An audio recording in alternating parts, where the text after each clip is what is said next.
안녕하세요. 이번 파트에서는 데이터 매니플레이션 랭귀지 DML에 대해 배워볼 예정인데요.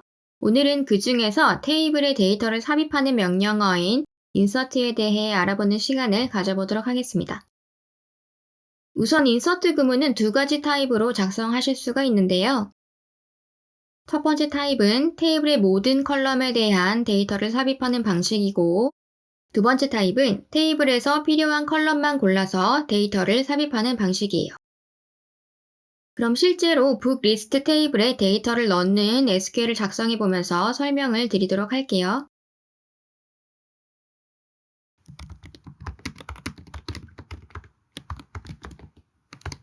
짠! 지난 시간에 드랍되었던 북 리스트 테이블이 다시 부활하였고요. 그럼 먼저 첫 번째 타입으로 데이터를 인서트 해보도록 하겠습니다.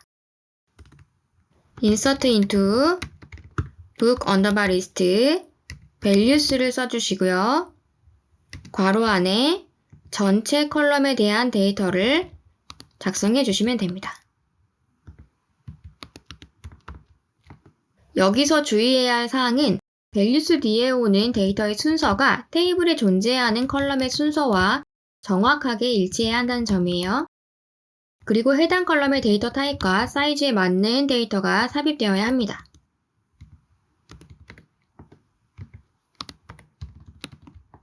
실행을 해보면 인서트가 되었고요. 다시 셀렉트를 해보면 데이터가 들어와 있는 걸 확인하실 수가 있어요. 만약에 첫 번째 타입으로 인서트 구문을 작성을 하는데 실수로 컬럼 하나에 대한 데이터를 누락했다 라고 했을 경우에는 에러가 나게 되는데요.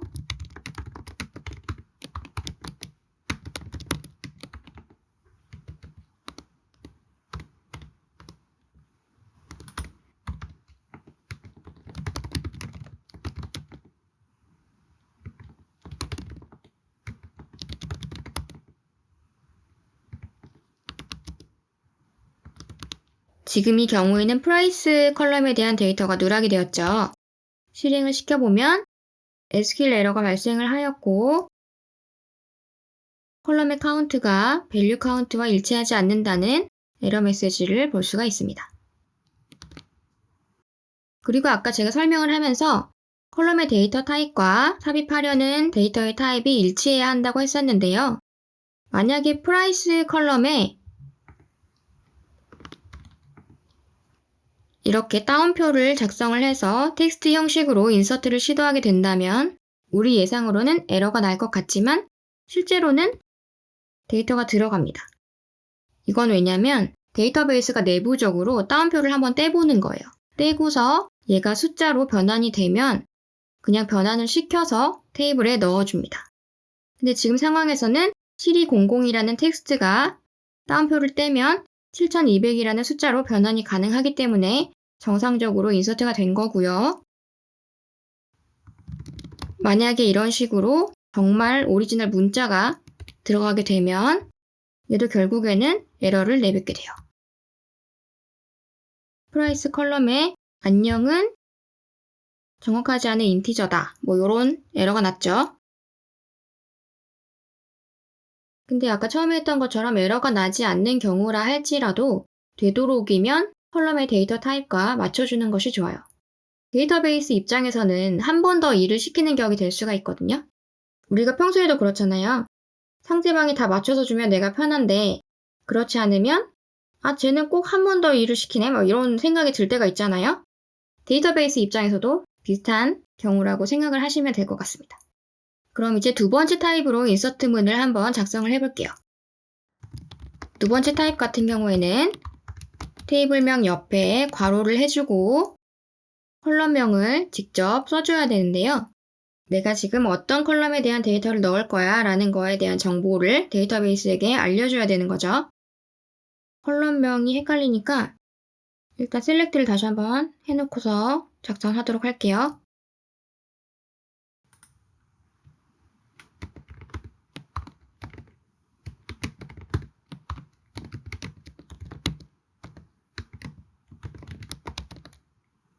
이 책의 출시일이 아직 정해지지 않아서 레그 언더바 데이트 컬럼에 데이터를 넣을 수 없는 상황이라고 가정을 하고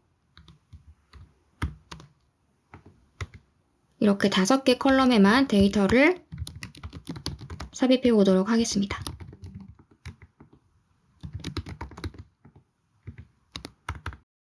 첫 번째 타입의 인서트 문과는 다르게 밸류스 다음에 오는 데이터의 순서가 내가 앞에서 작성한 컬럼의 순서와 일치하게 작성을 해주시면 돼요. 만약에 프라이스 컬럼을 맨 앞에 작성을 했다면 밸류스 다음에도 프라이스 데이터가 맨 앞으로 오게끔 작성을 하면 되겠죠. 이렇게 작성을 하고 실행을 시켜보면 데이터가 들어간 걸 확인하실 수가 있고요. 살펴보시면 레그 언더바 데이트 컬럼이 비어있는 걸 확인하실 수가 있죠. 근데 이렇게 내가 원하는 컬럼에만 데이터를 넣는다고 해도 주의해야 할 사항이 우리가 테이블을 생성할 때 난롤로 설정한 컬럼이 있었잖아요. 난롤로 설정한 컬럼에 대해서는 반드시 인서트를 해줘야 된다는 점을 주의하셔야 됩니다. 예를 들어서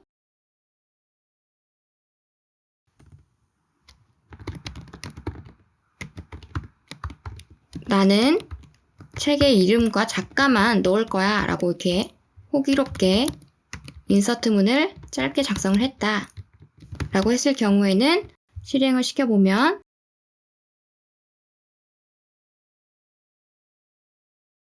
북 언더바 넘버가 데이터가 없다고 에러를 내뱉은 거예요. 그리고 만약에 북 언더바 넘버 컬럼에 프라이머리 키를 설정해 놓았을 경우에는 중복된 값을 넣게 되면 에러가 발생하기 때문에 주의가 필요합니다. 첫 번째 로우와 같은 값의 북 넘버를 가진 다른 책은 삽입이 될 수 없다는 의미예요. 참고로 실무에서 직접 소스 코드에 SQL을 작성하는 경우에는 2가지 타입 중에 두 번째 타입을 선호하는 편인데요. 테이블이 한번 생성되고 나서 계속 변하지 않는 경우도 있지만 대개는 중간에 새로운 컬럼이 추가가 된다든지 하는 등의 변경사항이 발생하는 경우가 많이 있어요. 그럴 경우엔 전체 컬럼의 개수가 바뀔 수가 있기 때문에 첫 번째 타입처럼 작성을 해놓으면 본의 아니게 시스템에서 에러가 발생할 수 있습니다. 이렇게 인서트문을 모두 수행을 했다면 그 다음에 또 중요한 사항이 하나 있는데요. 바로 커밋이에요. 인서트를 포함한 모든 DML 명령어는 커밋까지 해줘야 데이터베이스에 완벽하게 반영이 됩니다. 만약에 커밋을 하지 않았다면 나에게는 생성된 데이터가 보이지만 다른 세션, 즉 다른 사용자에게는 내가 인서트한 데이터가 보이지 않게 돼요. 퀵하게 한번 살펴볼까요?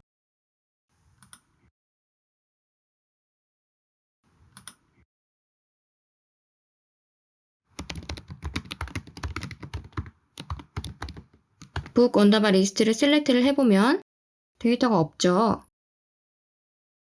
그러면 다시 돌아와서 커밋을 해주는데요. 커밋은 여기 있는 버튼을 클릭을 하셔도 되고 아니면 이렇게 직접 커밋을 타이핑한 다음에 실행을 시켜줘도 됩니다. 그리고 다시 돌아와서 셀렉트를 해보면 내가 인서트 해놓은 데이터가 보여지죠. 만약에 내가 실수로 데이터를 잘못 인서트를 했다 하는 경우에는 반대로 롤백을 해주시면 되는데요. 얘를 복사를 해서